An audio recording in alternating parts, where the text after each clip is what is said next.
What's up, hobby friends? My name is Casey and welcome to another miniature rescue. This time, let's look at some of the cool things you can do with old, derpy Stormcast models.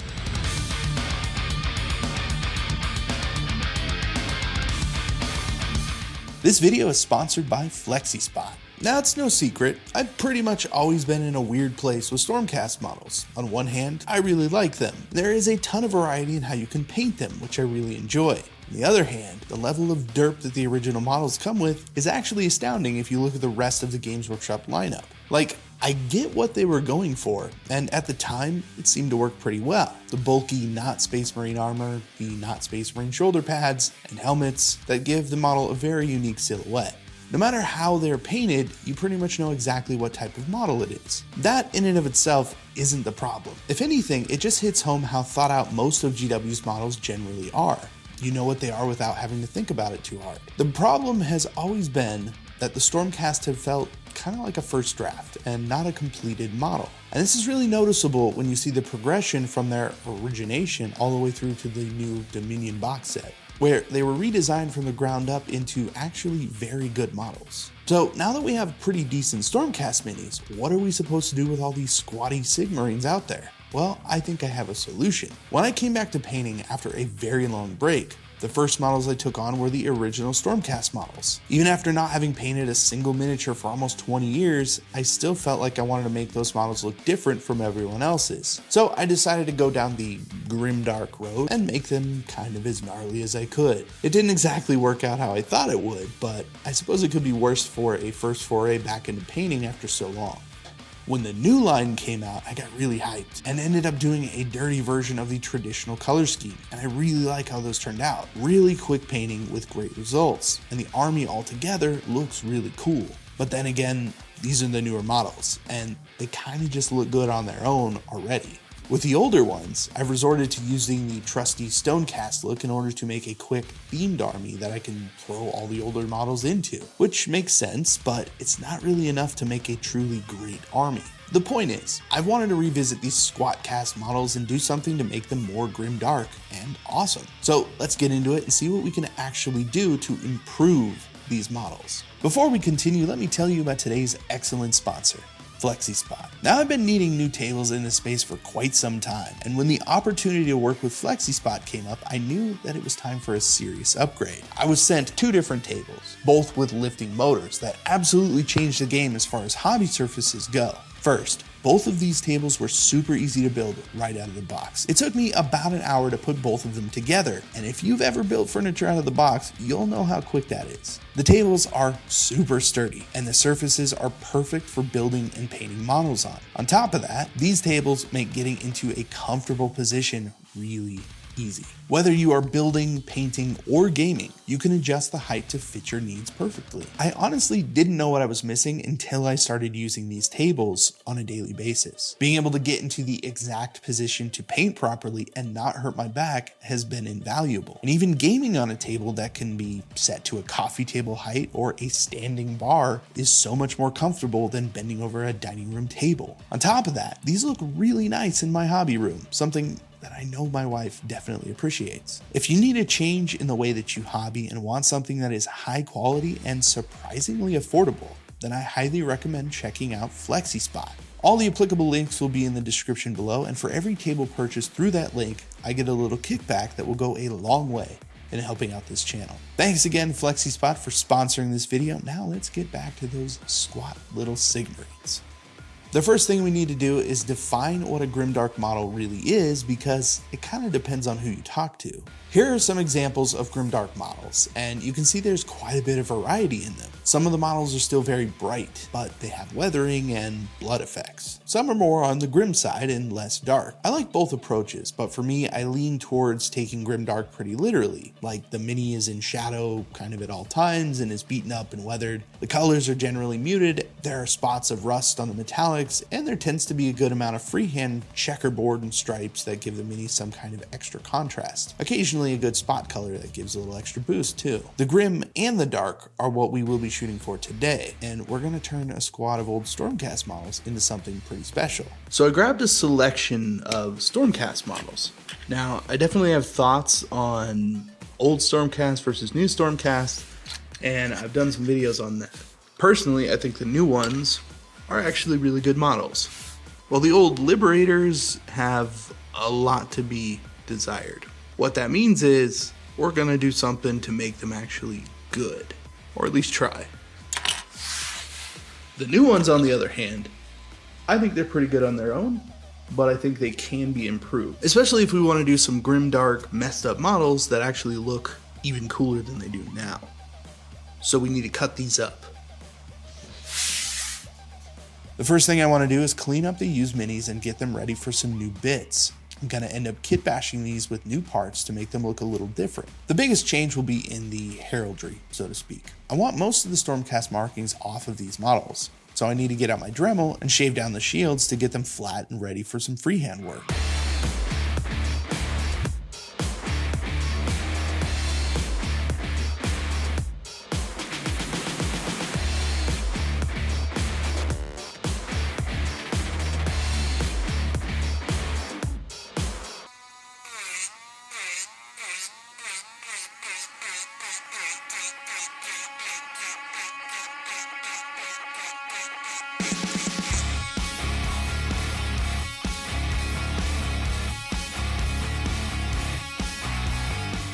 I think a lot of the problems with these old Stormcast models is that they just have too much going on. And not that there's a lot of stuff around there. You know, they've got a little bit of, you know, they got an extra weapon, they got some little ornaments hanging off, that kind of thing. But the proportions, especially when you compare them to the newer ones, are just a little weird. They're kind of squat and just funky. Like, everything is just a little bit too heroic scale. So I think taking a lot of that away and matching it with the better designed newer ones just makes more sense.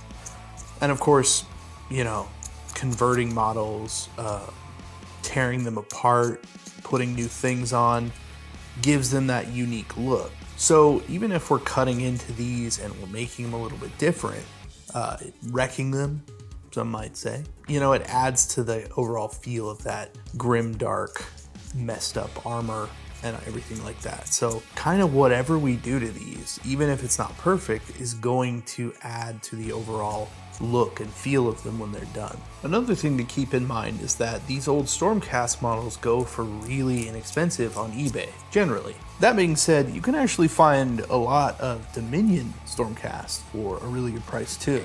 They usually go for a lot less because the Dominion boxes were really mass produced. So you can generally find a box for around, I don't know, $110. I've definitely picked up a few of them and they've come in handy. Not only do you get pretty good value in that box, getting both the Cruel Boys and the Stormcast, but basically by buying two of them, you get two full armies. It's almost 1,000 points each side per box.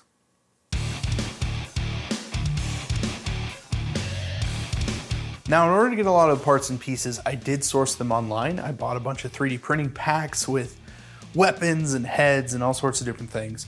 So we're gonna head over to the 3D printer, print that stuff up, and see how well it matches.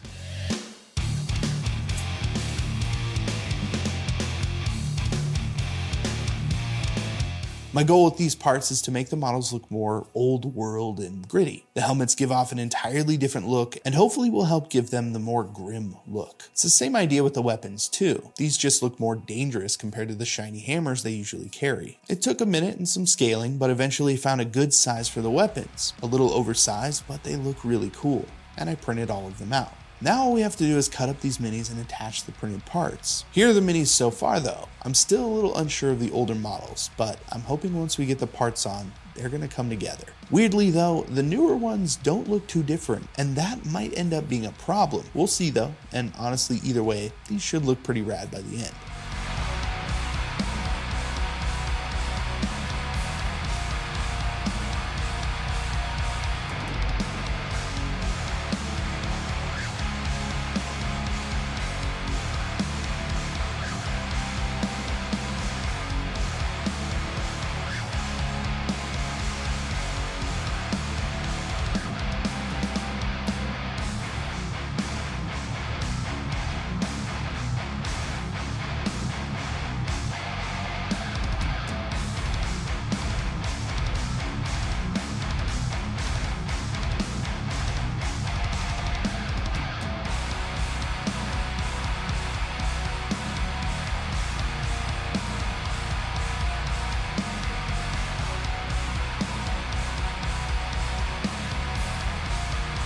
Alright, so we have some primer on the models and they look pretty solid. I'm really liking the weapon swaps, and the helmets really bring a different kind of vibe to these models. In particular, one of the older minis had the original helmet modified and sanded down, and I really like the way that that looks now. So that's definitely a great option instead of head swapping every model. Paint will be the ultimate decider though, so let's get to that step and see what happens. The first color to go down will be relatively dark silver. The goal is to weather this down and add some color back into the more monotone color scheme. I'm also thinking a little bit of hard contrast will be in order, so some black and white and probably yellow. Speaking of which, I'm going to use a kind of drab yellow as a base here. Just airbrush it onto the shield, shoulder pads, and in some cases the little leg pads, just to bring in that little bit of color. Once we get to weathering, I'm going to try and knock that back as much as I can, but having it will give us some nice contrast and something to bring your eyes in towards the models when they're on the table. After the yellow goes down, it's easy enough to clean up the metallics with a brush. So as far as speed goes, this seems like it's going to work just fine with doing an entire army in a pretty short amount of time. That's what I'm looking for with projects like this.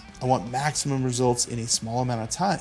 I'm still going to take the time to do the freehand, but anytime we can save on the rest of the models will give wiggle room for the fancier stuff later on.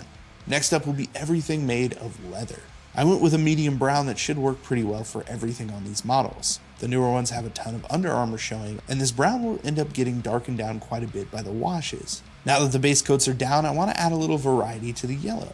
Some orangey brown through the airbrush should help out with the shading and add a little bit of that weathered look. Even if this gets onto the armor, it's just going to help sell that rust that we're going to add later on. So unless it really covers up the metals, I'm not too worried about the overspray. Of course, I say that, and then I still came back in and fixed up the shoulder pads and bottom of the shields, but there was still a good amount of that color around the models and it looked pretty good, so I just left it in. Now that all the base coats are truly finished up, it's time to add some freehand to the shields and shoulder pads. Now, unfortunately, the footage was corrupt for this section, with only a single clip of adding some stupid Tamiya masking tape down the center line of the first shield. For the most part, it went quickly, with some tiny squares and triangles for the shields and a little eye to tie everything together as part of some kind of unique unit.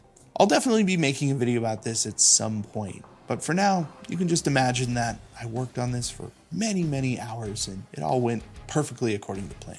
Alright, now my favorite part, weathering everything down and making it look super messed up. I like to start with some Tamiya panel liner over pretty much everything. This just gets a good black line on the armor and starts to darken down the yellow and white parts. I use this right out of the bottle and just slather it on as much as I can. Once it sets up for a few minutes, I can come back in with a makeup brush to just remove and streak that wash. Once that layer goes on, I'm going to slap down a thick coat of brown enamels. This is really the layer of paint that will do most of the work towards making these look really beaten and weathered. Wherever the brown builds up, it dries like rust, and we can just wipe away any excess to uncover the metallic paint for highlights. It's always a super satisfying process and really fun.